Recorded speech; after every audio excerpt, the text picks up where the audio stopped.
Bila shaka naamini ya kwamba umeshajifunza mambo mengi sana, hasa zile aina 9 za akili kama zilivyofundishwa na Howard Gardner katika miaka ya 1999, na umepitia sana zile aina za akili na umeshagundua ni aina gani ya akili ambayo inayotawala kwenye ubongo wako. Kwenye episodi zote zilizotangulia 15 tumejifunza, na mpaka sasa niko kwenye episodi ya 16. Kwenye episodi hii ya 16 nataka nikuzungumzie kitu ambacho kinaitwa core genius. Core genius ni nini? Core genius ni uwezo wako wa kipekee.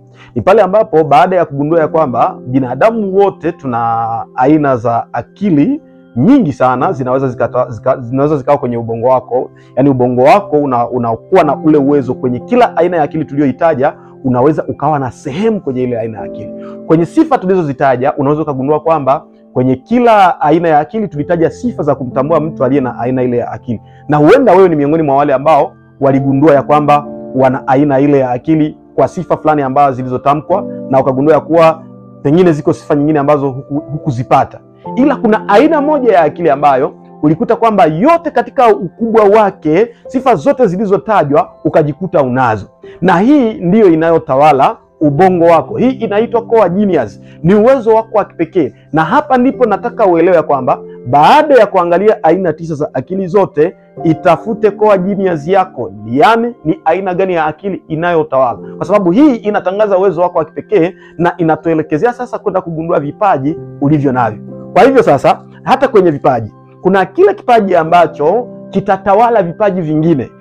Kabla hatujaendelea katika masomo yetu, nataka uangalie ni nini ambayo inaitwa core genius kwako, ni aina gani ya akili inayotawala ubongo wako katika zile aina 9 tulizojifunza. Hiyo itakusaidia ilee vizuri na uikuze, itakusaidia tunapoendelea katika ugunduzi wa vipaji vyetu.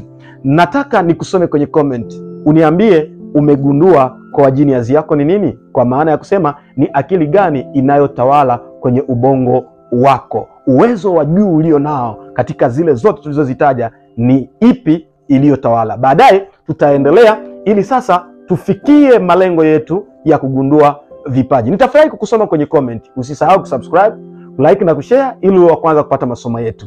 See you. Lakini jifunze.